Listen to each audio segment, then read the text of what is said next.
تو بعض اوقات اللہ والوں میں اور نیک انسانوں میں آپس میں کچھ رنجشیں بھی ہو جاتی ہیں، لیکن اللہ تبارک و تعالیٰ کے ہاں وہ دونوں بخشے ہوئے ہوتے ہیں اور دونوں جنتی ہوتے ہیں۔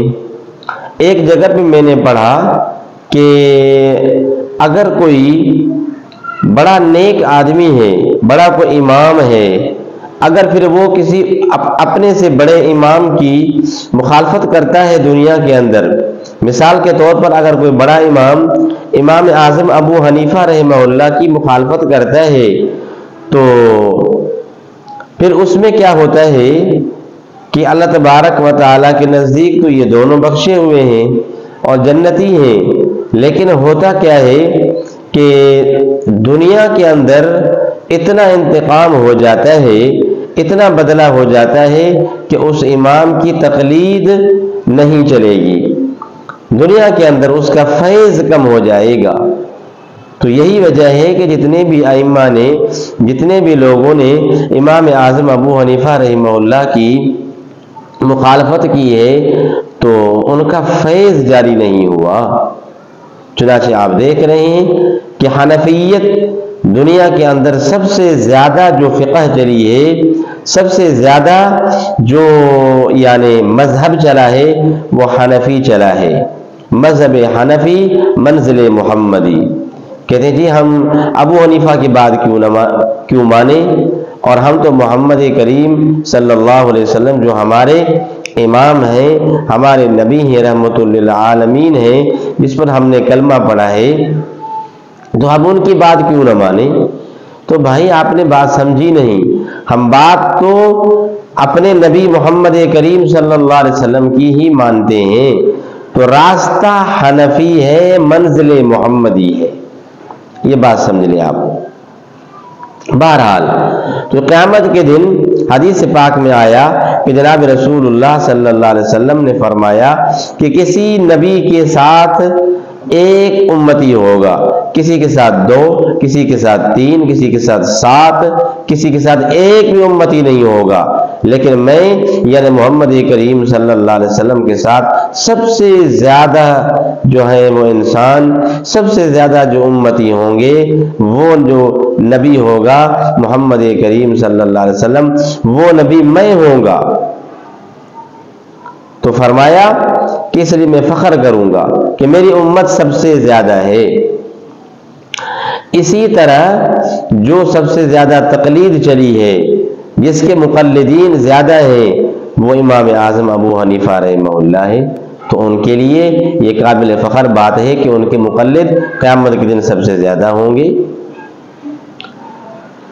تو بہرحال تو میں نے کہا اس کا فیض جاری نہیں ہوگا، جس نے بھی امام اعظم ابو حنیفہ رحمہ اللہ کی مخالفت کی اس کی تقلید نہیں چلے گی، اس کا فیض جاری نہیں ہوگا۔ جب فیض جاری نہیں ہوگا تو اتنا ان کو ثواب نہیں ملے گا۔ اب ہم اگر نماز پڑھتے ہیں امام اعظم ابو حنیفہ رحمہ اللہ کے طریقہ کار، ان کی فقہ کے مطابق نماز پڑھتے ہیں تو جتنا ثواب ہمیں ملے گا اتنا ثواب امام اعظم ابو حنیفہ رحمہ اللہ کو بھی ملے گا۔ جتنے بھی مقلدین امام اعظم ابو حنیفہ رحمہ اللہ کے ہیں اور ان کے طریقے کے مطابق عبادات کرتے ہیں تو پھر یہ ہے کہ اتنا ثواب امام اعظم ابو حنیفہ رحمہ اللہ کو ملے گا۔ اچھا جی، ایک بات یہ بتاؤں کہ ایک جگہ بھی میں نے پڑھا کہ ایک اللہ والے گزرے ہیں، خواجہ محمد پارسا ایک بزرگ گزرے ہیں، انہوں نے لکھا ہے کہ ان کو یہ جو ہے کشف ہوا، اور کشف میں انہیں یہ دکھایا گیا میدان قیامت، ان کو دکھایا گیا کشف میں۔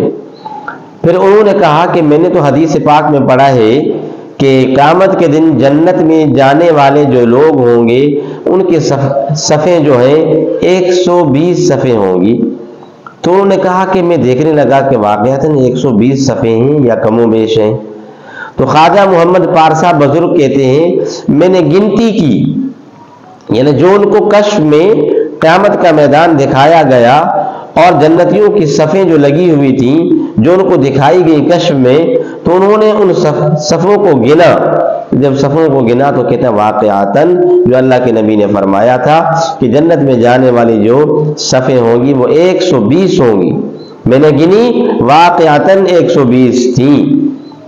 اور پھر میں نے کہا کہ یہ بھی حدیث پاک میں آیا کہ باقی امتیں جتنی بھی ہوں گی ان کی صفیں 40 ہوں گی، اور 80 صفیں جو ہیں وہ اس امت محمدیہ مرحومہ کی ہوں گی. پھر میں نے یہ بھی دیکھا کہ واقعاتاً جو ہماری امت کے علاوہ جو پہلی امتیں گزری ہیں تو واقعاتاً ان کی بھی 40 صفیں ہیں، اور 80 صفحے جو ہیں امت محمدیہ مرحومہ کی ہیں. پھر کہتے ہیں کہ ان کے اندر میں نے غور کیا اور میں نے دیکھا جو مجھے دکھایا گیا اللہ تبارک و تعالیٰ کی طرف سے. پھر میں نے یہ سوچا کہ یار حنفیوں کی ان کے اندر جو ہیں وہ تعداد اور صفحے کتنی ہیں؟ تو کہتے ہیں خواجہ محمد پارسا بزرگ کہتے ہیں کہ حنفیوں کی جو صفیں تھی ان 80 میں سے 60 صفیں وہ حنفیوں کی تھی جو جنت کے اندر جانے والے ہیں. باقی جو 20 صفیں ہیں تو وہ 20 صفیں باقی مقلدین کی، باقی ائمہ کے مقلدین کی تھیں. مثال کے طور پر امام مالک رحمہ اللہ، امام احمد بن حنبل رحمہ اللہ، امام شافعی رحمہ اللہ، اس طرح کے دوسرے. تو ایک بات یہ بھی آپ کو بتا دوں کہ دیکھیں جو اس سے پہلے آیت گزری کہ اللہ کے پاس مقبول کون ہے. اب وحی کا دروازہ تو بند ہو گیا ہے، اب ہمیں کیسے پتا چلے کہ کون اللہ کے پاس مقبول ہے؟ تو اس کی ایک بہت بڑی نشانی یہ ہے کہ جس امام کے پیچھے، جس امام کے مقلد سب سے زیادہ نیک لوگ ہوں، اولیاء اللہ ہوں جس کے پیچھے، تو آپ سمجھیں کہ وہ جماعت یا وہ فقہ کو فالو کرنے والے، اس پر چلنے والے وہ جو لوگ ہیں وہ کامیاب ہیں اور مقبول ہیں. اور دیکھا یہ گیا کہ امام اعظم ابو حنیفہ رحمہ اللہ کے مقلدین میں سے بہت زیادہ اولیاء اللہ ہیں.